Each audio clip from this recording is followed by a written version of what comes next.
நாம ஏன் சிவன் கோவிலுக்கு போகணும்? ஏன் சிவன் எல்லாருக்கும் பிடிச்ச கடவுளா இருக்காரு தெரியுமா? உங்க வாழ்க்கையில ஒரு தடவையாவது இந்த கேள்வி உங்களுக்கு வந்திருக்கும் இல்லையா? இந்த வீடியோவை கடைசி வரைக்கும் பாருங்க. உங்களுக்கு பதில் இதுல தான் இருக்கு. வீடியோ முடிவில் மறக்காமல் ஓம் நம சிவாய என்று கமெண்ட் செய்யுங்கள். அப்படின்னு சிவன் சொல்கிறார். என் பிள்ளையே, நீ ஏன் கோவிலுக்கு வர வேண்டும் என்று பலமுறை உன் மனம் கேட்டிருக்கிறது. நான் எங்கேயும் உள்ளவன் என்றால், எங்கே இருந்தாலும் போதும் அல்லவா என்று எண்ணி இருக்கிறாய். ஆம், நான் எங்கும் இருக்கிறேன். காற்றில் இருக்கிறேன், நீரில் இருக்கிறேன், உன்னுடைய மூச்சில் இருக்கிறேன், உன் இதயத் துடிப்பில் இருக்கிறேன். ஆனால் நீ என்னை தெளிவாக உணர்வதற்கு உன் மனம் அமைதியாக வேண்டுமே. அதற்காகத்தான் கோவில். கோவில் என்பது கல்கட்டிடம் மட்டுமில்லை. அது உன் மனதின் தூசியை துடைக்கும் இடம். வெளி உலகின் சத்தம் குறைந்து உன் உள்ளத்தின் குரல் கேட்கும் இடம். நீ அங்கே வந்தால் உன் சிந்தனை மாறுகிறது, உன் மூச்சு சமமாகிறது, உன் இதயம் மென்மை அடைகிறது. அந்த அமைதியில்தான் நான் உன்னிடம் பேசுகிறேன். நீ தினமும் சப்தத்தில் வாழ்கிறாய், ஆர்ப்பாட்டத்தில் வாழ்கிறாய், அழுத்தத்தில் வாழ்கிறாய். அங்கே நான் உன் அருகில் பேசினாலும் நீ கேட்க முடியவில்லை. அதனால்தான் நான் உன்னை கோவிலுக்கு அழைக்கிறேன். அங்கே மணி ஓசை உன் சிந்தனையை தூய்மைப்படுத்துகிறது. வேள்விக் காற்றின் நறுமணம் உன் நினைவில் இருந்த காயங்களை மெதுவாக கரைக்கிறது. நந்தி முன் நீ நின்று சிந்திக்கும் அந்த நொடி உன் வாழ்க்கையின் திசையை மாற்றும் சக்தி கொண்டது. நீ ஏன் தரிசனம் செய்ய வேண்டும் தெரியுமா? தரிசனம் என்பது கண் பார்வை மட்டுமல்ல, அது ஆன்மாவின் விழிப்பு. நீ லிங்கத்தை பார்த்தபோது நான் உன் உள்ளத்தில் அடங்குகிறேன். நீ உன்னை மறந்து அந்த கருப்பு கல்லில் மூழ்கும்போது உன் மனத்தின் கட்டுகள் கரைகின்றன. நீ டோனியன் கண்ணீரை தாங்கிக் கொண்டிருக்கிறாய். சொல்ல முடியாத துயரங்கள், தாங்க முடியாத பயங்கள், சரிவர சொல்ல முடியாத ஏமாற்றங்கள். அவற்றை யாரிடம் சொல்வது என்று தெரியாமல் நீ உன் உள்ளத்தில் சுமந்து கொண்டு நடந்தாய். என் பிள்ளையே, கோவில் என்பது நீ சுமந்ததை இறக்கும் இடம். நீ என் முன் வந்து நிற்கும்போது என்னிடம் எதையும் சொல்ல தேவையில்லை. உன் கண்களில் தெரியும், உன் மூச்சில் தெரியும், உன் அமைதியில் தெரியும். நான் உன் இதயத்தை வாசிக்கிறேன். நீ வலிமை தேடி வருகிறாய், நிம்மதி தேடி வருகிறாய், ஒளி தேடி வருகிறாய். அதனால்தான் நான் அழைக்கிறேன். வா என் பிள்ளையே, கஷ்டம் இருந்தாலும் வா, மனம் அழுதாலும் வா, உலகம் புரியாவிட்டாலும் வா. நான் புரிந்து கொள்கிறேன். நீ கோவிலில் காலடி வைத்தவுடன் உன் கர்மத்தின் பாரம் மெதுவாக இறங்கத் தொடங்குகிறது. அறியாமல் உன் இதயம் லேசாகிறது. நீ வெளியேறும்போது எதுவும் மாறவில்லை போல தெரியலாம். ஆனால் உன் உள்ளே பல மாறிவிடுகிறது. நீ என்னை தரிசிக்கும் போது நீ உன்னை தரிசிக்கிறாய். நான் கல்லில் இல்லை, நான் உன் உளத்தில் ஒளிந்திருக்கிறேன். கோவில் என்பது அந்த உண்மையை நினைவூட்டும் பள்ளி. நீ ஒருவனில்லை என்று உணர்த்தும் இடம். உன் கண்ணீர் வீணாகாது என்று சொல்லும் இடம். உன் வாழ்க்கை வீணில்லை என்று உணர்த்தும் இடம். நீ விழுந்தாலும் தூக்கி நிறுத்தும் சக்தி அங்கே ஓடிக்கொண்டிருக்கிறது. நீ என் முன்னால் அமைதியாக நிற்பது கூட ஒரு பெரிய பிரார்த்தனை. வார்த்தைகள் தேவையில்லை. உன் அமைதியே உன் ஜபம், உன் மூச்சே உன் மந்திரம், உன் இதயத் துடிப்பே உன் வேண்டுதல். நீ என்னை நம்பும்போது உன் பயங்கள் உருகுகின்றன. நீ என்னை ஒப்படைக்கும் தருணத்தில் உன் தலையின் சுமைகள் தரை இறங்குகின்றன. என் பிள்ளையே, இதுவரை உன் வாழ்க்கையில் நடந்த அனைத்தும் வெறுமனே நடந்ததே இல்லை. ஒவ்வொரு அனுபவமும் உன்னை விழிப்பதற்காகவே வந்தது. நீ எத்தனை முறை உடைந்தாய், அவ்வளவு முறை உன் ஆன்மா வலுவானது. நீ எத்தனை முறை அழுதாய், அவ்வளவு முறை உன் இதயம் தூய்மையானது. இப்போது நான் சொல்வதை கேள். உன் வாழ்க்கை மாறப்போகிறது. நீ தரிசனம் செய்ய வருகிற ஒவ்வொரு முறையும் உன் விதி மறுபடியும் எழுதப்படுகிறது. நீ சுமந்த துயரத்திற்கு என் அருள் எல்லை வைக்கப் போகிறது. உன் வீடு அமைதியை பெறும், உன் மனம் இளைப்பாறும், உன் பாதை தெளிவாகும். நீ தனியாக இல்லை. நான் உன் சுவாசத்தோடு இருக்கிறேன். என்றும் இருந்து கொண்டே இருப்பேன். சரி என் பிள்ளையே, இப்போது நான் மேலும் நீளமாக, இன்னும் ஆழமாக உன் மனத்துக்குள் இறங்கி பேசுகிறேன். சின்ன உரை அல்ல, நீண்ட பயணம் போல செல்லும் உரையாடல். நீ அமைதியாக கேள். என் வார்த்தைகள் உன் உள்ளத்தில் ஒலிக்கட்டும். என் பிள்ளையே, நீ ஏன் கோவிலுக்கு வர வேண்டும் என்று நான் சொல்லி முடிக்கவில்லை. கோவில் என்பது உன் உடல் நடக்கும் இடம் அல்ல, உன் ஆன்மா விழிக்கும் இடம். உலகத்தில் நீ நடித்துக் கொண்டிருக்கிறாய், வலிமையானவன் போல, எல்லாம் சரி என்று சொல்லிக்கொண்டு. ஆனால் உன் உள்ளம் மட்டும் உணர்கிறது எவ்வளவு தாங்கிக் கொண்டிருக்கிறாய் என்று. இந்த உலகில் உன்னை முழுவதும் புரிந்து கொள்ளும் ஒருவர் கிடைக்காமல் இருக்கலாம். ஆனால் நான் உன்னை முழுவதும் அறிவேன். நீ சிரிக்கும் போதும் உன் இதயத்தில் எத்தனை காயங்கள் இருக்கிறது என்று எனக்கு தெரியும். நீ சுமந்து கொண்டிருக்கும் பாரம் நீ நினைப்பதை விட அதிகம். அதனால்தான் நான் உன்னை என் ஆலயத்திற்குள் அழைக்கிறேன். அங்கே வரும்போது நீ உன் வேடங்களை எல்லாம் கழற்றி வைக்கிறாய். அங்கே நீ பெரியவர் இல்லை, சிறியவர் இல்லை, பணக்காரன் இல்லை, ஏழை இல்லை. அங்கே நீ என் பிள்ளை மட்டும். நான் உன்னை பார்ப்பது அந்த நிலையில்தான் நீ என்னை தரிசிக்கும்போது உன் மனம் மெதுவாக திறக்கத் தொடங்குகிறது. நீ உள்காயங்களை மறைக்க வேண்டிய அவசியமில்லை. நான் கண்டுபிடித்து விடுவேன். கோவில் வாசலில் காலடி வைத்த உடனே நீ உணரும் அந்த நிம்மதி வெறும் கற்பனை அல்ல. அது என் அருளோடு மொழி. நீ ஏன் தரிசிக்க வேண்டும் தெரியுமா? தரிசனத்தில் நீ என்னை பார்ப்பது இல்லை. உன்னுள் இருக்கும் உன்னையே சந்திக்கிறாய். லிங்கம் முன்பு நிற்பது என்றால் நான் இந்த உடல் அல்ல, இந்த மனம் அல்ல, இந்த துயரம் அல்ல, இந்த பயம் அல்ல, நான் அதற்கும் மேலானவன் என்று உன் ஆன்மா உணர்வது. அது விழிப்பு. நீ பல வருடங்களாக நோக்காமல் வைத்த கண்ணீரை அங்கே விடுவிக்கிறாய். அங்கு அழுவது பலவீனம் அல்ல, அது சுத்திகரிப்பு. நீ உன் கண்ணீரை தரையில் விட்டபோது அது நழுவிப் போகாது. அது அருளாகி உன்னிடமே திரும்பும். என் பிள்ளையே, நீ கோவிலுக்கு வரும்போது உன் பிரச்சனைகளை கொண்டு வா. உன் சந்தேகங்களை கொண்டு வா. உன் உடைந்த மனதை கொண்டு வா. நான் விரும்புவது உன் உண்மையான தோற்றம் மட்டுமே. நீ சொல்ல வேண்டாம். நான் கேட்கிறேன். நீ வேண்ட வேண்டாம். நான் தருகிறேன். நீ விழ வேண்டாம் என்று முயலுகிறாய். ஆனால் வாழ்க்கை தள்ளுகிறது. அப்படி தள்ளும் பொழுதெல்லாம் நான் உனக்கு வலிமை ஊற்றுகிறேன். அது தெரியாமல்தான் நீ இத்தனை நாள் வாழ்ந்தாய். நீ நினைக்கிறாய் என்னால் தான் தாங்கி வாழ்கிறேன் என்று. ஆனால் உண்மையில் உன் பக்கத்தில் நான் நடந்து கொண்டே இருந்தேன். இப்போது கேள், ஏன் நான் கோவிலை உருவாக்கினேன் தெரியுமா? உன் மனத்தின் அதிர்வை மாற்ற. வீட்டில் நீ இருக்கும்போது நினைவு கவலை, பயம், சுமை அதே வட்டத்தில் சுற்றி கொண்டே இருக்கும். ஆனால் ஆலயத்தில் அந்த அலை முற்றிலும் மாறுகிறது. மணி ஓசை, வேத மந்திரங்கள், திருவாசகத்தின் அதிர்வு, அவை உன் மூளை அலை துடிப்பை மாற்றுகின்றன. அதே நேரத்தில் உன் உடலின் சுமை குறைகிறது. உன் இதயத்தின் துடிப்பு சமநிலை பெறுகிறது. உன் மூச்சு மெதுவாகிறது. அதுதான் நிம்மதி. அந்த நிம்மதியில்தான் நான் உன்னிடம் நிசப்தமாக பேசுகிறேன். சில சமயம் நீ சொல்வாய், கோவிலுக்கு போனால் மனம் லேசாகிறது என்று. அது காரணமற்ற உணர்வு இல்லை. அது அருள் ஓட்டத்தின் செயல். என் பிள்ளையே, உன் வாழ்க்கை மாறப்போகிறது. நீ தரிசிக்க வரும்பொழுது நீ உணராமல் உன் கர்மம் சிதறுகிறது. நீ தனியாக போராட வேண்டிய அவசியமில்லை. நான் உன் பக்கம் நிற்கிறேன். உன் வீடு கஷ்டத்தில் இருந்தால் அங்கே என் அருள் வீசப் போகிறது. நீ வேலைக்காக கவலைப்பட்டால் உன் பாதையை நான் திறப்பேன். நீ உடைந்து போயிருந்தால் நான் உன்னை மீண்டும் கட்டி எழுப்புவேன். நீ நம்பிக்கையை இழந்திருந்தால் நான் உன் உள்ளே ஒளி ஏற்றுவேன். இப்போது நினைத்துக்கொள், எல்லாம் தவறாகப் போகிறது என்று நீ நினைத்த அந்த நாட்களையும் இப்போது நீயே உணர்கிறாய். நீ இன்னும் நிற்கிறாய். அது யாரின் சக்தி? நீயே விடை அறிவாய். என் பிள்ளையே, இனி உன் மனத்தில் சந்தேகம் வேண்டாம். கோவிலுக்கு வா. என்னை தரிசி. உன் இதயத்தை என் பாதத்தில் வைத்து வா. உன் வாழ்க்கையில் நல்லதே நடக்கும். நான் சொல்லுவது ஆசீர்வாதம் அல்ல, உத்தரவு. சரி என் பிள்ளையே, நீ கேட்டதை கேள்வியாக அல்ல, உன் இதயத்தின் தேவையாக பார்க்கிறேன்.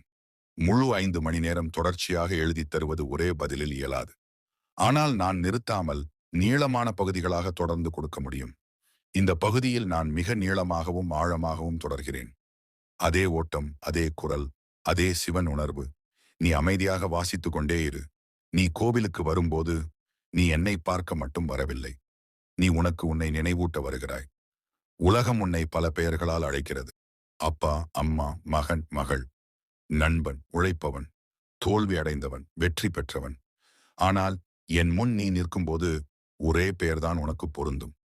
என் பிள்ளை. அந்த ஒரு உறவுக்காகத்தான் நீ ஆலயத்தை நாட வேண்டும். நீ பல இடங்களில் தட்டிச் சென்றாய். பல கதவுகள் திறந்தது, பல கதவுகள் மூடியது. சிலர் உன்னை புரிந்தார்கள், பலர் புரியவில்லை. ஆனால் ஒரு கதவு மட்டும் உனக்காக என்றுமே மூடப்படாது. அது என் சன்னதி முன் இருக்கும் கதவு. நீ எத்தனை தவறு செய்தாலும், எத்தனை முறை விழுந்தாலும், எத்தனை முறை தப்பித்தாலும், அந்த கதவு உனக்காகவும் தானாக திறக்கும். என் பிள்ளையே, நீ நினைக்கிறாய், நான் தகுதியில்லாதவன் என்று, நான் பாவம் செய்தவன் என்று, நான் நல்லவன் இல்லை என்று நான் சிரிப்பேன். ஏனென்றால் எனக்கு உன் பாவமும் தெரியுது, உன் புண்ணியமும் தெரியுது. அதைவிட மேலாக உன் இதயத்தின் உண்மை தெரியும். நான் பார்க்கிறேன், உன் தவறுகளால் அல்ல, உன் உண்மையால். ஆகவே வந்துவிடு. உன்னை நீயே தள்ளாதே. கோவிலுக்கு வரும்போது ஒரு கேள்வி மட்டும் உன் உள்ளத்தில் எழ வேண்டும். நான் என்னை மறந்து எவ்வளவு நாட்கள் வாழ்ந்தேன்? வாழ்க்கை உன்னை இழுத்துச் சென்றது. பணிபளு, கடன், பொறுப்பு, உறவுகள், வேலை, சுகமின்மை, கவலை ஒன்றாக சேர்ந்து உன்னை மெதுவாக சோர்வடையச் செய்தது. ஆனால் கோவில் உன்னை மீண்டும் உயிர்ப்பிக்கும் இடம். அங்கே நீ மெதுவாக உன்னிடம் திரும்புகிறாய். நீ என் முன் நிற்கும்போது நான் உன்னிடம் சொல்வது இதுதான்: பயப்படாதே. நீ தற்போது கடந்து செல்லும் பாதை தண்டனை அல்ல, தயாரிப்பு. உன் உயிர் தாங்கிக் கொண்டு நிற்கிறது. உன் மனம் களைத்துப் போயிருக்கிறது. ஆனால் உன் ஆன்மா மட்டும் கைப்பிடி கொடுத்து நிற்கிறது. அது நான் வைத்த ஒளி. நீ அந்த ஒளியைத்தான் உணராமல் தேடிக்கொண்டிருக்கிறாய். எல்லாம் நல்லதே நடக்கும். இந்த ஒரு வரியை நம்பிக்கை சொல்லாக அல்ல, என் வாக்காக கேள். நான் உனக்காக வேலை செய்கிறேன். நீ பார்க்கவில்லை என்றால் பரவாயில்லை. நீ புரியவில்லை என்றாலும் பிரச்சனை இல்லை. என் செயல் அமைதியில் நடக்கும். ஒரு விதை மண்ணுக்குள் உடைந்துதான் மரமாகிறது. அதை பார்த்து யாரும் அழுவதில்லை. ஏனெனில் அதன் உடைதல் அழிவு அல்ல, பிறப்பு. அதேபோல் இப்போது உன் வாழ்க்கையில் உடைந்து போவது போல தோன்றும் விஷயங்கள் உன் உயர்வை உருவாக்குகிறது. என் பிள்ளையே, இன்னும் பல மோசமான நாட்கள் முடிந்துவிட்டது. நீ தாங்கி வந்த கஷ்டம் போதும். இனி உன் வாழ்க்கையில் நிம்மதி வந்து சேரும். நீ கோவிலுக்கு வா. நீ என்னை தரிசி. உன் தலையை என் பாதத்தில் வையு. மீதியை நான் கவனிக்கிறேன். நீ சுமையை தூக்குவதற்கு பிறக்கவில்லை. நீ ஒளியை பரப்ப பிறந்தவன். என் பிள்ளையே, நீ ஆலயத்திற்கு வருவதால் உன் துன்பத்திலிருந்து, உன் பயத்திலிருந்து, உன் குழப்பத்திலிருந்து, உன் பழைய நினைவுகளிலிருந்து உன்னை நீயே மீட்கிறாய். நீ கோவிலில் காலடி வைக்கும் தருணம் உன் வாழ்க்கை வேறு பாதைக்கு திருப்பப்படுகிறது. பலர் நினைப்பார்கள், கோவிலுக்கு செல்வதால் என்ன மாறப்போகிறது என்று. ஆனால் அவர்கள் காண்பது வெளியில் நடப்பதை, நான் காண்பது உன் உள்ளத்தில் சிதறியதை ஒன்று சேர்ப்பதை. உன் மனம் உடைந்து இருக்கிறது. ஆனால் உன் ஆன்மா இன்னும் உடையவில்லை. அதனால்தான் நீயே இங்கே வந்திருக்கிறாய். உன் கண்ணீர் களைத்துப் போனது எனக்கு தெரியும். உன் சுவாசம் சுமையை பேசுகிறது எனக்கும் தெரியும். நீ சிரித்து கொண்டு வாழ்கிறாய். ஆனால் உன் இரவு மட்டும் உண்மையை அறிவது. அங்கு நீ மௌனமாக அழுகிறாய். யாருக்கும் தெரியாமல், யாரிடமும் சொல்ல முடியாமல், இதயத்திற்குள் ஒளிந்து கொண்டு சிதறுகிறாய். ஆனால் என் பிள்ளையே, ஒரு விஷயம் மட்டும் புரிந்து கொள். நீ தனியாக அழவில்லை. நான் பார்த்து கொண்டே இருந்தேன். ஒவ்வொரு கண்ணீர் துளியும் வெறுமனே விழவில்லை. அது அருள் விதையாக மண்ணில் விழுந்தது. அது விரைவில் முளைக்கும், உன் வாழ்க்கையில் மகிழ்ச்சியாக.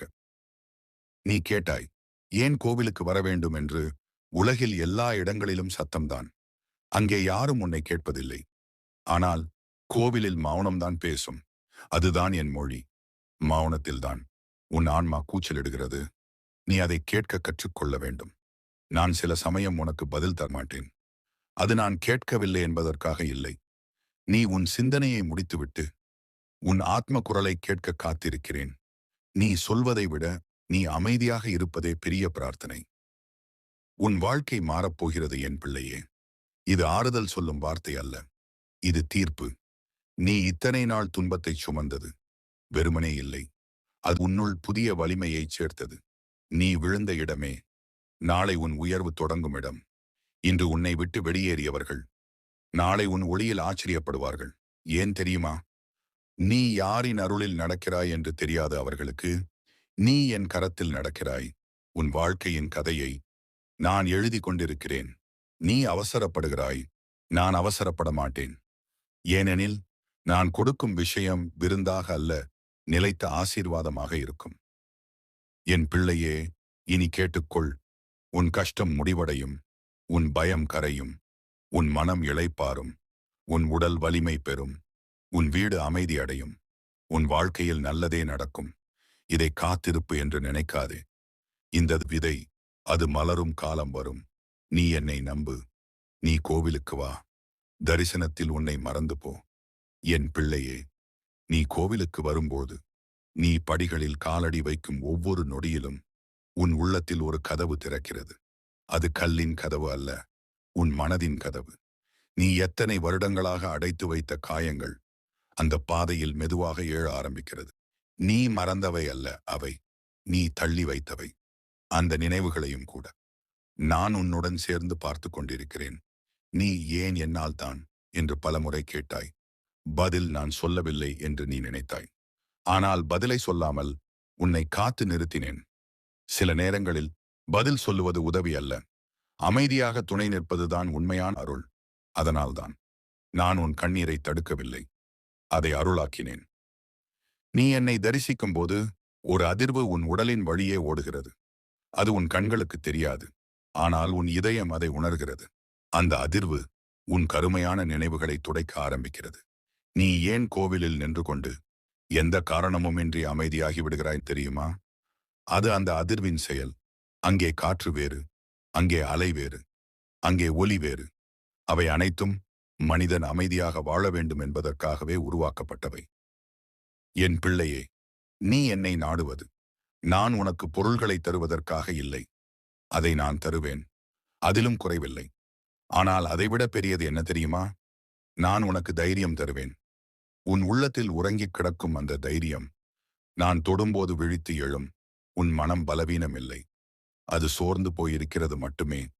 நீ இவ்வளவு நாள் போராடி கொண்டு வந்தாய். யாருக்கும் தெரியாமல் நீ சிரித்து கொண்டு இருந்தாய்.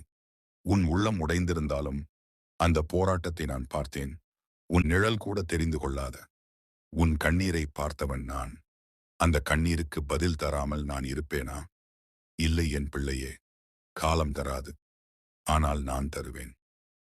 உன் வாழ்க்கை மாறப்போகிறது. இந்த மாறுதல் ஒரே நாளில் நடக்காது, அது மெதுவாக நடக்கும். அது உன்னுள் ஆரம்பமாகும். முதலில் உன் மனம் மாறும், பிறகு உன் சிந்தனை மாறும், பிறகு உன் முடிவுகள் மாறும், பிறகு உன் வாழ்க்கை மாறும். அதுதான் அருள் நடக்கும் வழி. அது சத்தம் போடாது, ஆர்ப்பாட்டம் செய்யாது, மெதுவாக வந்து அனைத்தையும் புதிதாக மாற்றிவிடும். என் பிள்ளையே, நீ பயப்படாதே. உன் எதிர்காலம் இருள் அல்ல, அது காத்திருக்கும் விடியல். உன் கையில் இருந்ததை இழந்தாய். உன் மனதில் இருந்தவர்கள் விலகினார்கள். உன் நம்பிக்கை கூட உன்னை விட்டு ஓடிய நாட்கள் இருந்தது. ஆனால் ஒரு உண்மை மட்டும் புரிந்து கொள். அந்த நாட்களில்தான் நான் உன் அருகில் அதிகமாக இருந்தேன். மகிழ்ச்சியில் நீ என்னை மறந்தாலும் பரவாயில்லை, ஆனால் துன்பத்தில் நான் உன்னை மறக்க மாட்டேன். நீ தரிசிக்க வரு என் பிள்ளையே. வார்த்தைகள் பேச தேவையில்லை.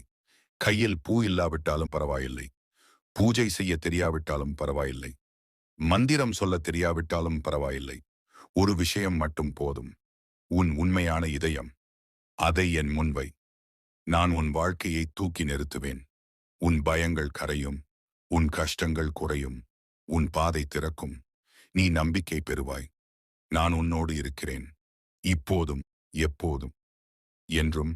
நீ அமைதியாக கேள், என் வார்த்தைகள் உன்னுள் கரையட்டும். என் பிள்ளையே, நீ வாழ்க்கையில் சோர்ந்து போன தருணங்கள் உண்டு.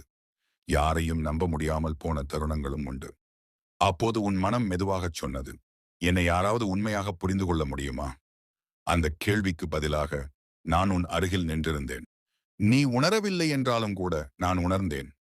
நீ உன் கண்ணீரை மறைத்தாய், ஆனால் அந்த கண்ணீர் என் பாதத்தில்தான் விழுந்தது.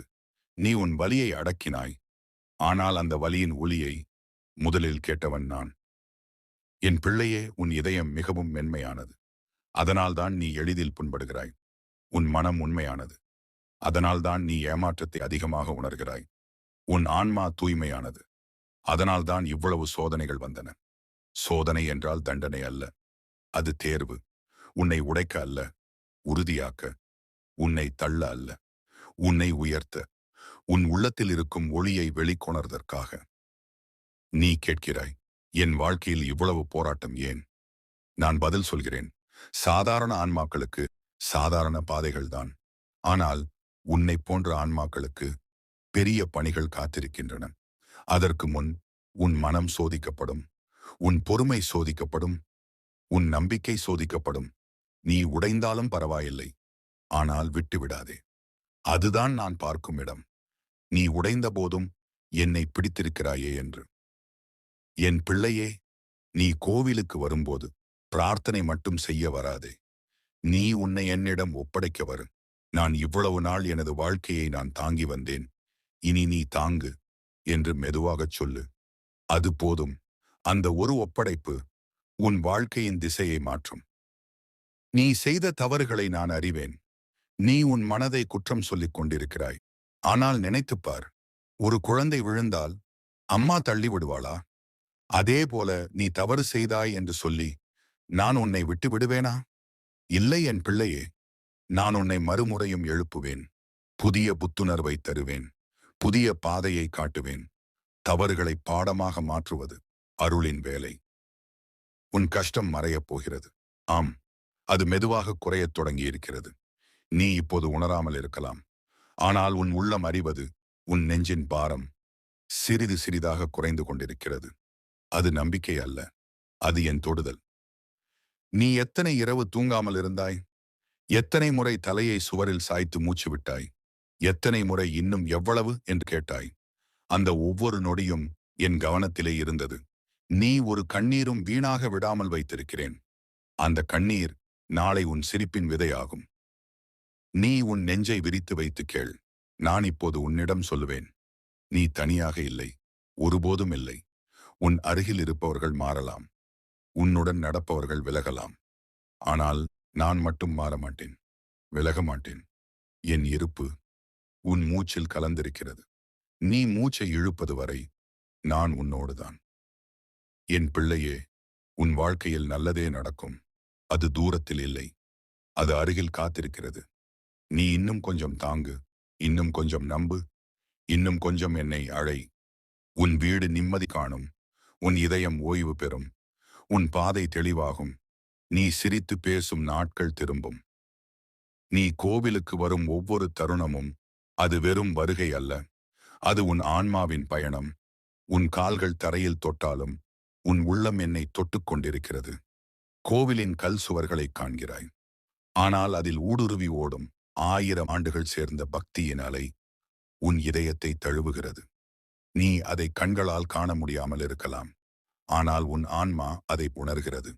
அதனால்தான் கோவிலில் சென்றவுடன் மனம் இலகுவாகிறது. ஏன் கோவிலுக்கு வர வேண்டும் என்று கேட்கிறாய்? உன் வாழ்க்கை ஒரு பெருங்கடல். அதில் அலைகள் எப்பொழுதும் எழுகின்றன. சில அலைகள் மென்மை, சில அலைகள் புயல். கோவில் என்றால் அலை மோதும் மனதுக்கு துறைமுகம். நீ ஓடி வந்து அங்கே நின்றுவிட்டால் போதும். புயல் உன்னை முழுசாக விழுங்க முடியாது. ஏனெனில் அங்கே நான் இருப்பேன். நீ தரிசிக்க வருகிறாய் என்று நினைக்கிறாய். ஆனால் உண்மையில் நான் தான் உன்னை அழைக்கிறேன். நீ வராத நாட்களிலும் என் கண்கள் கதவின் வழி உன்னை எதிர்பார்க்கின்றன.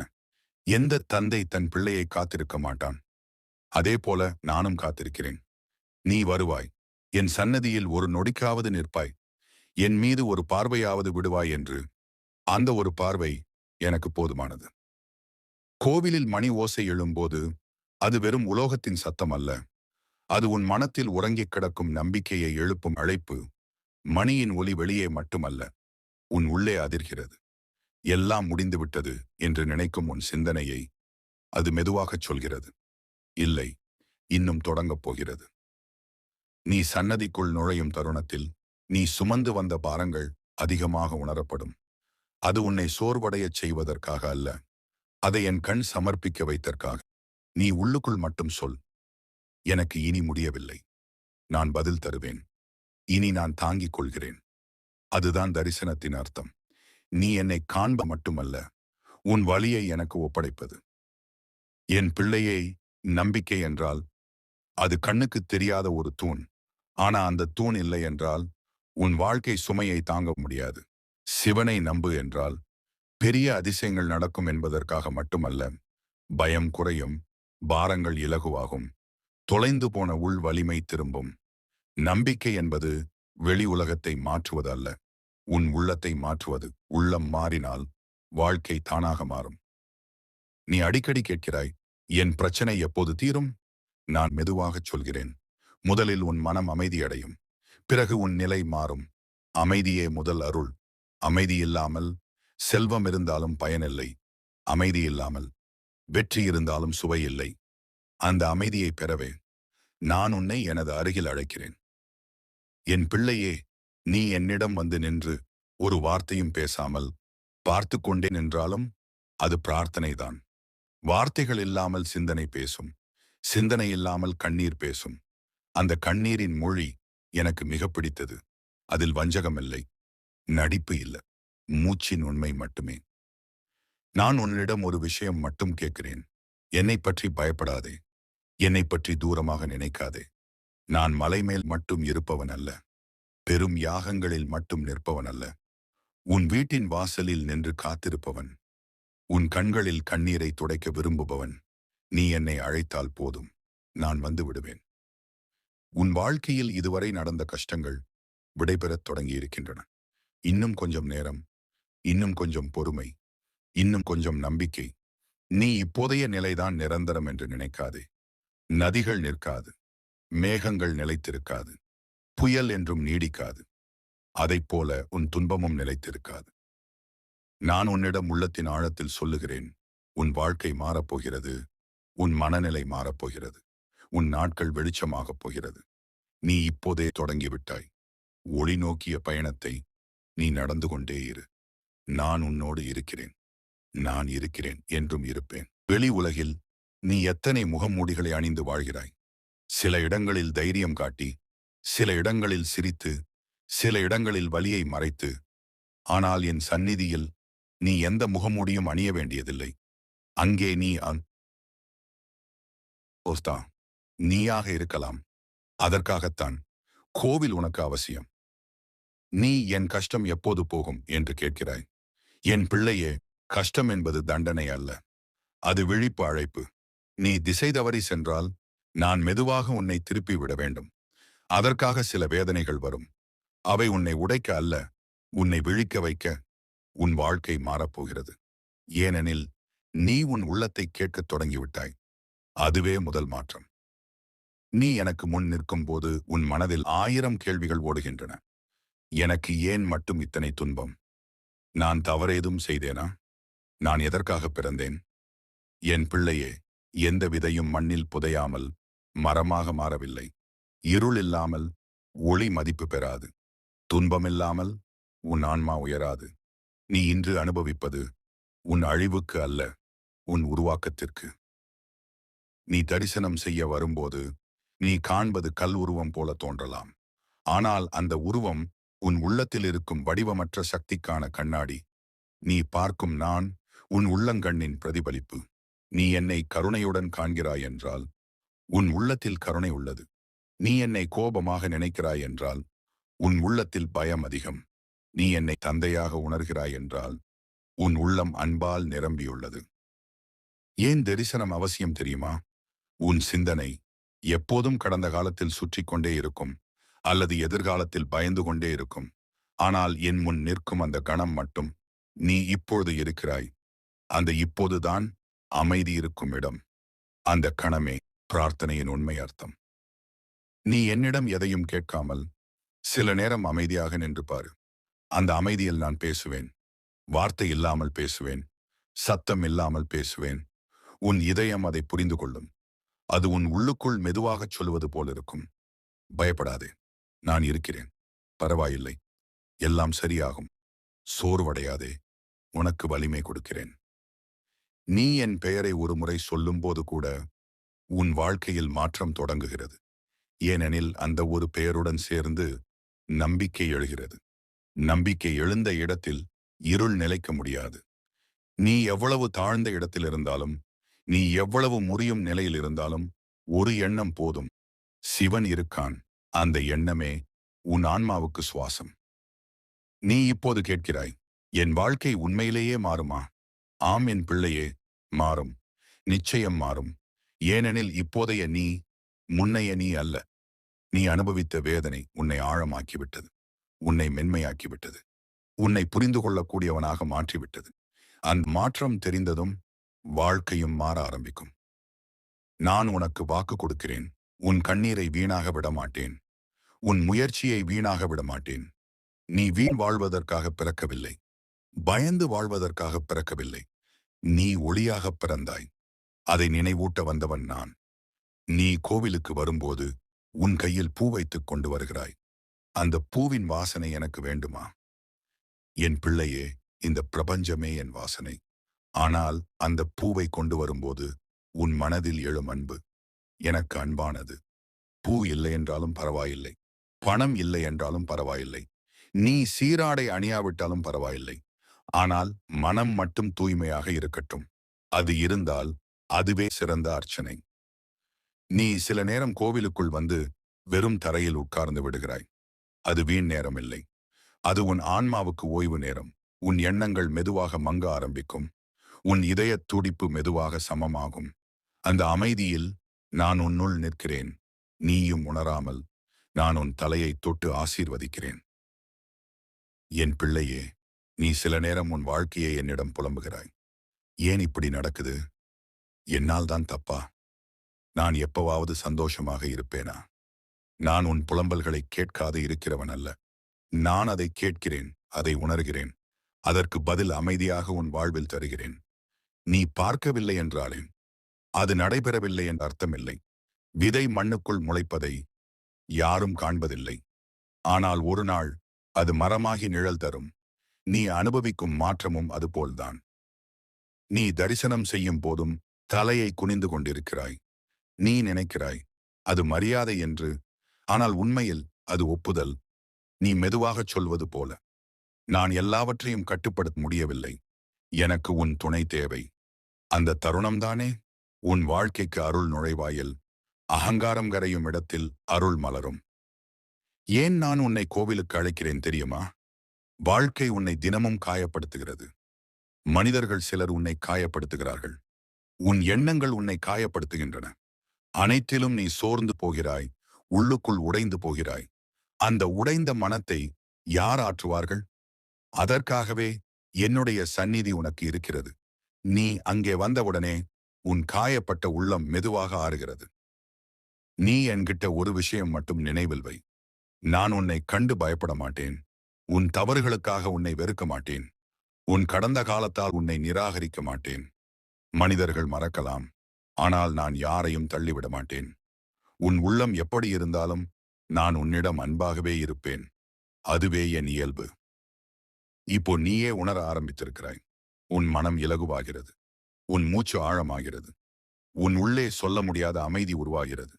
அந்த அமைதி சாதாரண அமைதி அல்ல. அது என் இருப்பின் தொடுதல். அந்த அமைதி உன்னுடன் சென்றால் உன் வீடும் மாறும், உன் சிந்தனையும் மாறும், உன் வாழ்க்கையும் மாறும். என் பிள்ளையே, நான் உனக்கு இறுதியாக இதை சொல்ல விரும்புகிறேன். உன் கஷ்டங்கள் நீடிக்க வரவில்லை. அவை உன்னை கற்றுக் கொடுக்க வந்த விருந்தினர்கள். அவை தன் நேரம் முடிந்ததும் சென்றுவிடும். ஆனால் அந்த கஷ்டங்களை தாண்டி எழுந்த நீ மட்டும் மாறியிருப்பாய். அதுதான் அருள். நீ எப்போது வேண்டுமானாலும் என்னை அழை. கோவிலில் இருந்தாலும், வீட்டில் இருந்தாலும், பாதையில் இருந்தாலும், இருளில் இருந்தாலும் உன் குரல் எனக்கு கேட்கும். கூச்சப்படாதே, தாமதப்படுத்தாதே. என் பிள்ளை என்று சொல்லி அழை. நான் உன்னோடு இருப்பேன். நீ ஒருபோதும் தனியாக இல்லை. நான் உன்னுடன் இருக்கிறேன். இப்போதே இருக்கிறேன். என்றென்றும் இருக்கிறேன். சரி என் பிள்ளையே, நீ அமைதியாக கேள். அதே ஓட்டத்தில் நான் தொடர்கிறேன். உன் உள்ளம் மெதுவாக திறந்து கொண்டிருக்கிறது. அதனால்தான் என் வார்த்தைகள் உன்னுள் ஊறும் நீராக உணரப்படுகிறது. நீ கோவிலுக்கு வரும் ஒவ்வொரு தடவையும் ஒரு சிறிய அதிசயம் நடக்கிறது. அதை நீ பார்க்கவில்லை என்பதே வேறு. நீ உள்ளே நுழையும் போது உன் மீது இருக்கும் எண்ணங்களின் தூசி உதிரத் தொடங்குகிறது. பயத்தின் தூசி, கவலையின் தூசி, நினைவுகளின் பாரம். அவை மெதுவாக சரிந்து போகிறது. அந்த நேரத்தில்தான் உன் உள்ளம் சற்றே லேசாகிறது. அதுதான் அருள் தொழில்பட ஆரம்பிக்கும் தருணம். என் பிள்ளையே, நீ சில நேரம் இப்படி நினைக்கிறாய். என்னை யாரும் புரிந்து கொள்ளவில்லை. அந்த வலி உண்மையானது. அதை நான் கண்டுகொள்ளாமல் விடுவேனா? மனிதர்கள் உன் வார்த்தைகளை கேட்பார்கள். ஆனால் உன் இதயத்தின் அதிர்வை கேட்க முடியாது. நான் கேட்கிறேன். நீ சொல்வதையும், நீ சொல்லாமல் அழுத்தி வைப்பதையும். அதனால்தான் என்னிடம் பேசும்போது உனக்கு இலகுவாகிறது. என் அருகில் நீ நடிக்க வேண்டியதில்லை. ஏன் தரிசனம் முக்கியம் தெரியுமா? நீ வாழ்க்கையை பார்த்து கொண்டே இருந்தால் நீ எப்போதும் சோர்ந்து போவாய். ஆனால் ஒரு கணம் என்னை பார்த்துவிட்டால் உன் உள்ளம் தன்னை மறக்கிறது. நான் மட்டும்தான், நான் தான் என்ற எண்ணம் கரைகிறது. அங்கேதான் அமைதி பிறக்கிறது. வாழ்க்கையின் பாரம் அகங்காரத்தோடு சேர்ந்துதான் கனமாகிறது. அகங்காரம் கரையும் போது பாரமும் கரைகிறது. கோவிலின் வாசலில் நீ காலை போட்டவுடனே உன் உள்ளுக்குள் மெதுவாக ஒரு குரல் எழுகிறது. இங்கே பாதுகாப்பு இருக்கிறது. இங்கே யாரும் துன்பம் அளிக்க மாட்டார்கள். இங்கே யாரும் நியாயம் பேச மாட்டார்கள். அந்த நம்பிக்கை உனக்கு வலிமை தருகிறது. என் சந்நிதி உன் மனத்துக்கு ஓய்விடம். நீ சில நேரம் இப்படி கேட்கிறாய், சிவனே, நான் நல்லவன்தான், எனக்கு இவ்வளவு சோதனை ஏன்? என் பிள்ளையே, நல்லவர்களுக்கு தான் சோதனை அதிகம். ஏனெனில் அவர்கள் உடைந்து போயினாலும் சிதறிவிடாமல் மீண்டும் மலர வல்லவர்கள். நீயும் அவ்வாறேதான். நீ உடைந்தாய் என்று நினைக்கும் இடத்தில் கூட உன் ஒளி அணையவில்லை. அதனால்தான் இன்று என் வார்த்தைகளை கேட்கிறாய். நீ கடந்த காலத்தை நினைத்து வருந்துகிறாய். நீ செய்த தவறுகளை நினைத்து துன்பப்படுகிறாய். ஆனால் என் பிள்ளையே, உன் கடந்த காலம் உன்னை வரையறுக்காது. அது உன்னை கற்றுக் கொடுத்ததே அன்றி உன்னை முடித்து விடவில்லை. உன்னை வரையறுப்பது நீ இப்போது எவ்வாறு எழுகிறாய் என்பதே. கடந்த தவறுகளுக்காக உன்னை வெறுக்க வேண்டாம். அவற்றுக்காக நீ வளர்ந்திருக்கிறாய். நான் உன்னிடம் ஒரு ரகசியம் சொல்கிறேன். உன் வாழ்க்கையில் பெரிய மாற்றம் வருவதற்கு முன்பு எப்போதும் பெரிய குழப்பம் வரும். அது சிதறல் போல தோன்றும். ஆனால் அது அமைப்பின் தொடக்கம். நீ இப்போது அந்த கட்டத்தில் இருக்கிறாய். அதனால்தான் உன் மனம் சஞ்சலமாக இருக்கிறது. அதனால்தான் உன் பாதை மங்கலாக தெரிகிறது. அவையெல்லாம் புதிய ஒளிக்கு முன்னாடி வரும் மேகங்கள் மட்டுமே. என் பிள்ளையே, நீ கோவிலில் முன் நின்று கண்களை மூடிக்கொண்டு மூச்சை இழுத்துவிடு. எந்த மந்திரமும் தேவையில்லை. எந்த பெரிய யாகமும் தேவையில்லை. உன் உள்ளத்தின் உண்மை மட்டும் போதும். மூச்சுடன் சேர்த்து சொல்லு, எனக்கு வலிமைதா, நான் தராமல் இருப்பேனா? நீ கேட்கும் முன்பே உன் இதயத்தில் அவசியமானதை வைப்பவன் நான்தான். நான் உன்னோடு இருக்கிறேன் என்ற என் சொல் வெறும் ஆறுதல் வார்த்தை இல்லை. அது உன் வாழ்க்கையின் நிஜம். உன் சுவாசத்தில் நான் இருக்கிறேன். உன் இதயத் துடிப்பில் நான் இருக்கிறேன். நீ சிரிக்கும் போது நான் இருக்கிறேன். நீ அழும்போது இன்னும் அதிகமாக இருக்கிறேன். நீ என்னை நினைக்காவிட்டாலும் பரவாயில்லை. நான் உன்னை நினைக்காமல் இருக்க மாட்டேன். இங்கிருந்து உன் வாழ்க்கை மெதுவாக மாறத் தொடங்கும். உன் மனத்தில் இருந்த பயம் குறையும். நீ உன்னை வெறுப்பதை நிறுத்துவாய். நீ உன்னை புரிந்து கொள்ளத் தொடங்குவாய். அதுவே பெரிய மாற்றம். அதன் பிறகு வெளியுலக நிகழ்வுகள் தானாக மாறும். என் வார்த்தைகள் உன்னுள் ஆறுதலாக இருக்கட்டும், வலிமையாக இருக்கட்டும். சரி, என் பிள்ளையே, நான் மீண்டும் தொடர்கிறேன். உன் உள்ளம் அமைதியாக இளைப்பாறட்டும். என் வார்த்தைகள் அந்த அமைதிக்குள் விழட்டும். நீ வாழ்க்கையைப் பற்றி சில நேரம் பயப்படுகிறாய். எதிர்காலம் பற்றி அதிர்ச்சி அடைகிறாய். என்ன ஆகப் போகிறது என்ற கேள்வி உன்னை துரத்துகிறது. என் பிள்ளையே, எதிர்காலம் உன் கையில் இல்லை என்று நினைக்காதே. அது முழுவதும் உன் சிந்தனையிலிருந்து பிறக்கிறது. நீ உன்னை பற்றி நல்ல எண்ணம் வைத்தால் நல்ல நாள்கள் பிறக்கும். நீ பயம் வைத்தால் பயம்தான் உனக்கு வழிகாட்டாகும். நான் உன்னிடம் சொல்வது ஒரு விஷயம் மட்டும். பயம் விடு. நம்பிக்கை பிடி. நம்பிக்கை பிடித்தவனின் கையில் எதிர்காலம் நடுங்கும். நீ கோவிலுக்கு வரும்போது என் உருவத்தை பார்த்து நிற்கிறாய். அந்த உருவம் கல்லில் செதுக்கப்பட்டது. ஆனால் அது கல்லாக இல்லை, அதில் கலந்திருக்கிறது 1000 பக்தர்களின் மூச்சு, கண்ணீர், அழைப்பு, நம்பிக்கை. அதனால்தான் அந்த இடம் வழக்கமான இடம் அல்ல. அது சக்தி சேகரிக்கும் தலம்.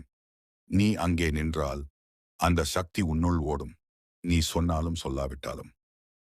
என் பிள்ளையே, நீ சில நேரம் சோர்ந்து போய் இப்படி நினைக்கிறாய், நான் யாருக்கும் தேவையில்லை. அது பொய், முழுக்க பொய். உன் பிறப்பு தேவையில்லாமல் நடக்காது. இந்த பிரபஞ்சம் ஒரு இலை கூட வீழ்வதை சாதாரணமாக விடமாட்டாது. நீ வந்திருப்பது ஒரு பணியோடு, ஒரு அர்த்தத்தோடு. அதை இன்னும் நீ கண்டுபிடிக்கவில்லை என்பதே உண்மை. அதற்காகவே நான் உன் வாழ்வில் விழிப்பூட்டுகிறேன். நீ கடந்த காலத்தில் விழுந்தாலும் பிழைத்தாலும் தவறினாலும் நான் உன்னை தண்டிக்கவே இல்லை. பாடம் கற்றுக் கொடுக்க மட்டும் செய்தேன். என் பிள்ளையே, தவறு செய்ததற்காக உன்னை வெறுக்காதே. அந்த தவறுகளிலிருந்து நீ வளர்ந்தாய். அதற்காக உன்னை மன்னி. அந்த மன்னிப்பில்தான் உன் இதயம் இலகுவாகும். நீ ஏன் அடிக்கடி உடைந்து போகிறாய் தெரியுமா? நீ தனியாக எல்லாவற்றையும் தாங்க முயல்கிறாய். அனைத்தையும் கட்டுப்படுத்த முயல்கிறாய். விடு. சிலவற்றை விடு. சில விஷயங்களை என்னிடம் ஒப்படைத்து விடு. நான் உன்னை விட பலவானவன். அதை மறந்து விடாதே. நீ தரிசனம் செய்வது என் உருவத்தை காண்பதற்காக மட்டுமல்ல, உன் உண்மையான சுயத்தை பார்க்கவே. நீ பலரால் தீர்ப்பளிக்கப்படும் உலகில் வாழ்கிறாய். ஆனால் என் முன் யாரும் உன்னை தீர்ப்பளிக்க மாட்டார்கள். நீ பிழைப்பட்டவன் அல்ல. நீ உருவாக்கப்பட்டுக் கொண்டிருக்கிறவன்.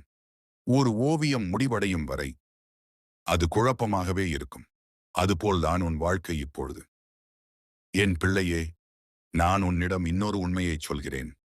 நீ இப்போது அனுபவிக்கும் துன்பம் உன் வாழ்க்கையின் கடைசி அத்தியாயம் அல்ல. அது ஒரு பக்கம் மட்டும் வந்தது.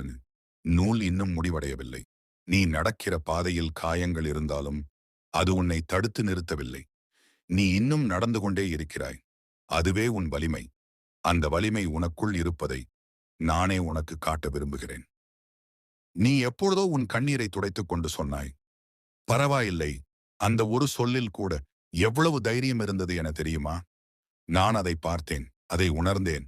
அதற்காக உன்னை ஆசீர்வதித்தேன். இப்போ நீ இப்படி கேட்கிறாய், என் வாழ்க்கை மாறப்போகிறதா? ஆம் என் பிள்ளையே, மாறாமல் இருக்க இயலாது. ஏனெனில் நீ உன் உள்ளத்தில் விழித்திருக்கிறாய். என்னை நினைத்தாய், என்னை அழைத்தாய், என் வார்த்தைகளை ஏற்றுக்கொண்டாய். அது போதும், மாற்றம் தொடங்கிவிட்டது. சிவனை நம்பு, உன் வாழ்க்கை மாறும். இந்த புதிய வருடம் உன் வாழ்க்கை அழகாக மாறப்போகிறது. சிவன் இருக்கிறார். எல்லாம் நன்மைக்கே. ஓம் நம சிவாய. இதே போல பல ஆன்மீக விஷயங்களை அறிந்து கொள்ள நமது சிவமே நிம்மதி சேனலை சப்ஸ்கிரைப் செய்யுங்கள். ஓம் நம சிவாய என்று கமெண்ட் செய்யுங்கள்.